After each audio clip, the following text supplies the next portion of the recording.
You heard some of the language that Mr. Trump used over the weekend. What do you think of this idea of, quote, we have some sick people, radical left lunatics, and I think it should be very easily handled by, if necessary, the National Guard, or if really necessary, by the military.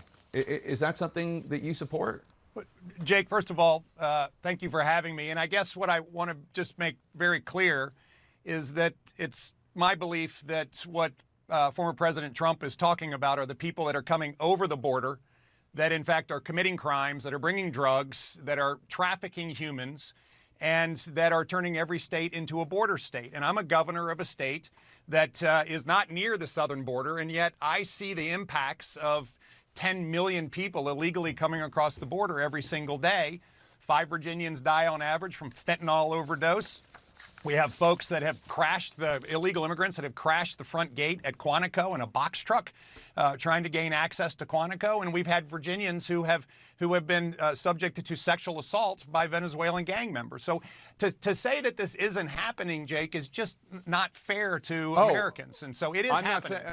I'm not saying that at all. Obviously, there is a border crisis. Obviously, there are too many criminals who should not be in this country, and they should be jailed and deported completely. But that's not what I'm talking about, because he was talking about sick people, radical left lunatics who should be handled by the National Guard or the military. And then later on in that same speech, he said that one of the lunatics he addressed was Congressman Adam Schiff. That's who he was talking about using the National Guard and military against, radical left lunatics, enemy from within, people like Adam Schiff. Again, Jake, I don't think that and again, I can't, I'm just reading you his speak quotes for him. But I do think that you are misinterpreting and misrepresenting his thoughts. I do believe, again, it's all around the fact that we have had an unprecedented number of illegal immigrants come over the border in an unconstrained, unrestrained fashion. The Biden-Harris administration has allowed it to happen. It was their policies. They did not fix it. And as a result, we do see a substantial number of folks who are violent criminals, folks who have been identified as national security threats here. And in fact, just 2 weeks ago, we in fact had senior people from our national security apparatus say that there's 15,000 violent felons in the United States. They have no idea where they are. That is what I believe the president is referring to. I don't think that he's referring to elected people in America.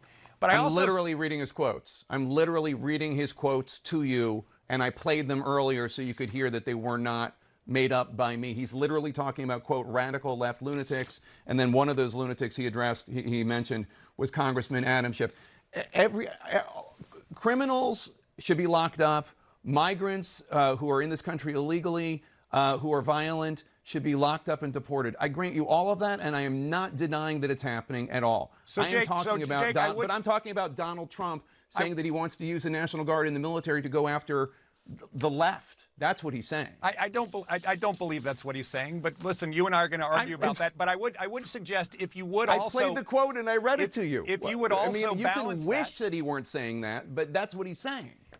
Jake, all the time, people are taking little snippets of content and turning it into a big narrative.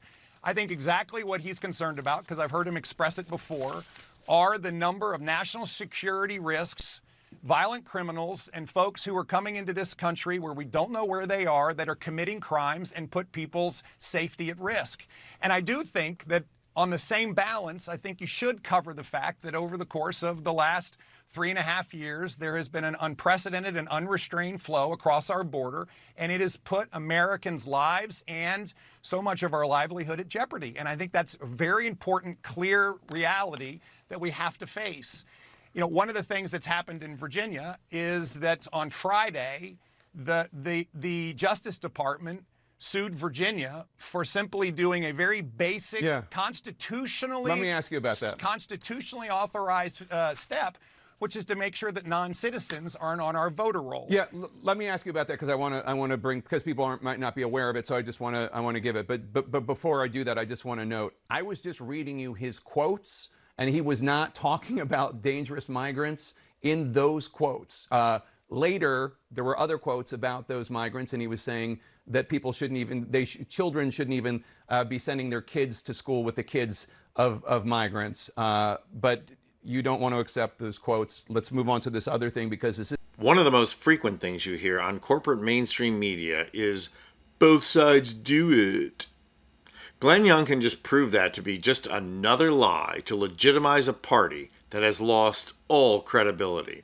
But since we need a two-party system in this country and the media are desperate for profits, the game is to keep this game going. Youngkin here is just channeling J.D. Vance. First, refuse to answer the question. Second, refer all questions to the border crisis and how Biden and Harris are to blame.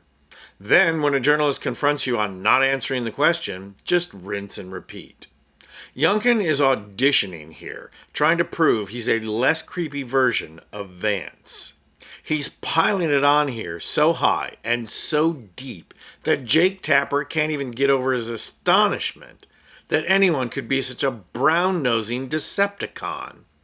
But Tapper's reaction just proves that journalists need to respond to this line over and over again with, then why did your party kill a border bill that was sponsored by a member of your own party? Answer, because Trump told us to. Youngkin's willingness to just repeat a lie over and over again, to try and pretend he's standing on legitimate ground, is appalling, and both sides don't do it. Both Republicans and Democrats may engage in spin, but you don't see Democrats just lie right into the camera and do it repeatedly.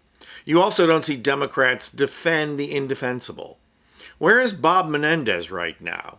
He's nowhere, and no Democrat came to his rescue. Where is Al Franken now? Out of the U.S. Senate. And why? Because of one accusation and one photo of a sexist joke. Democrats turned on him too quickly because they defend principles over people, and sometimes too quickly. Democrats have principles, and they stand on them. Republicans have no principles and justify whatever they need in the moment to keep power and serve their corporate masters. Both sides don't do that. I'm Anthony Vincent Gallo for Occupy Democrats.